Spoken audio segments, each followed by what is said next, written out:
Конечно, произведение Аюнского о плане, столетнем плане – это феноменальное произведение. И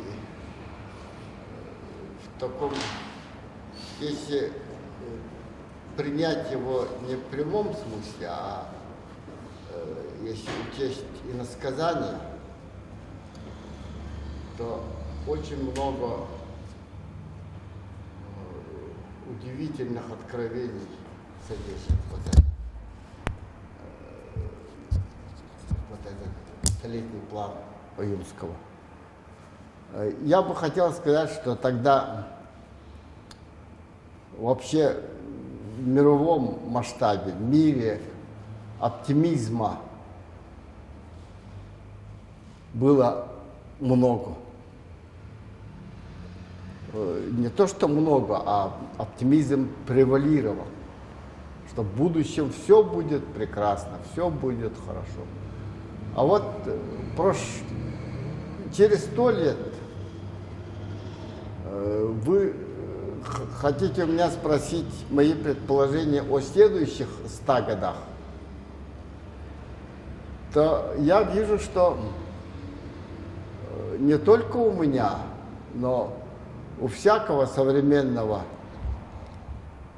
человека оптимизма явно мало. Не то, что мало, но наоборот, очень много опасений. Россия всегда вроде была экономически отсталой.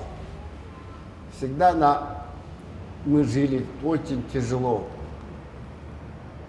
очень трудно жили. Все давалось очень с трудом во все времена. И великие испытания выпали на долю нашего народа. Это гражданская война, это Вторая мировая война. И вот ныне третья гибридная, так называемая, война против нашей страны.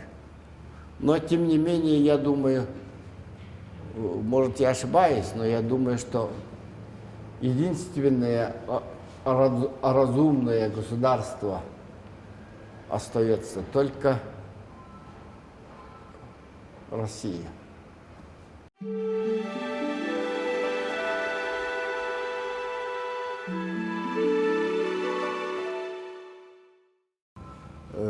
Народ, который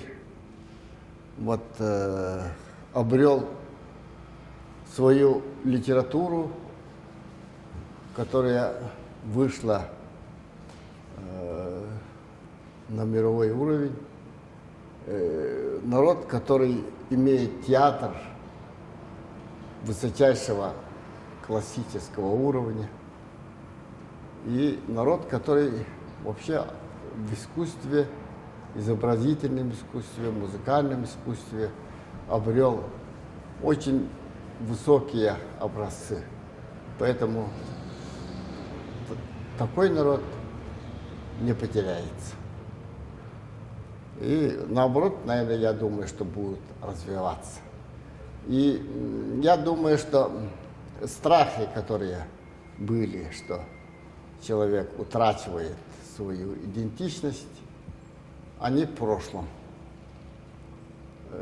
Сохранение своей идентичности даже после можно обрести, даже после утраты сознательно. Поэтому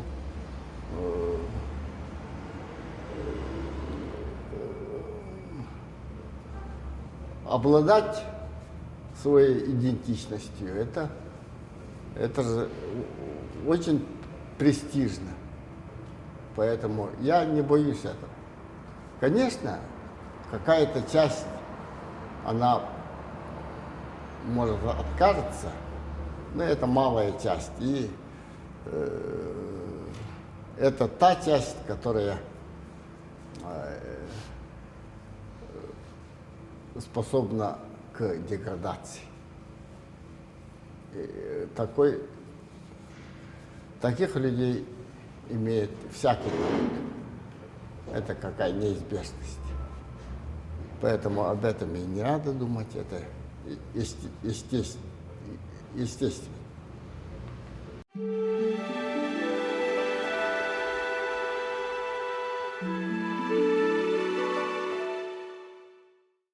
Я особо не беспокоюсь о будущем, потому что я знаю, что, может, не все книги, но какие-то мои книги будут читать всегда. И не только якуты, но и другие, потому что у меня в переводе на многих языках есть книги,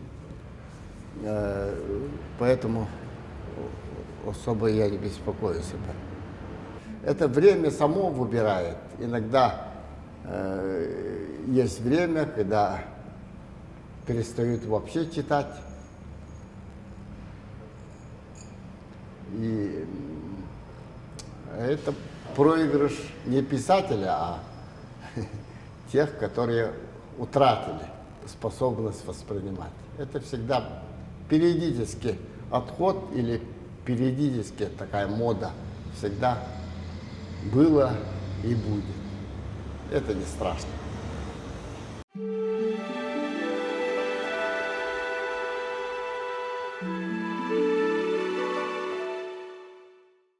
Самое главное – интеллект человека.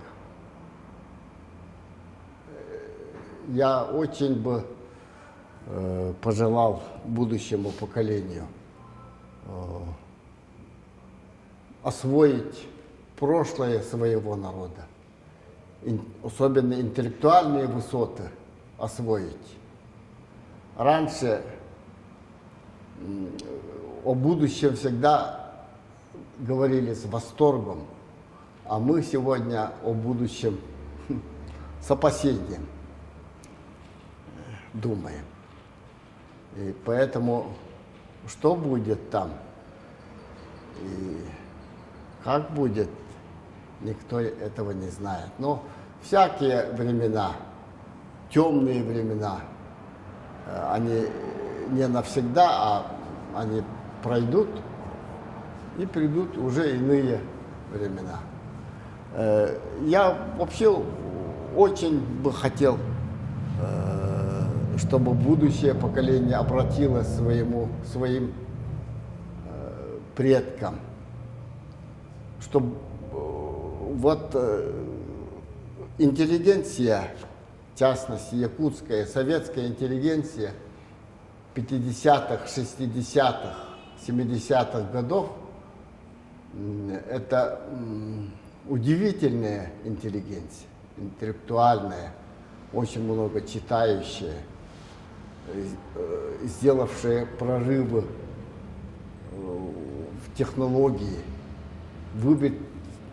Это поколение вывело страну на передовые рубежи. Это уже ясно сегодня. И я бы хотел, чтобы они обратили внимание вот на это и научились бы гордиться своими предками. Вот и все.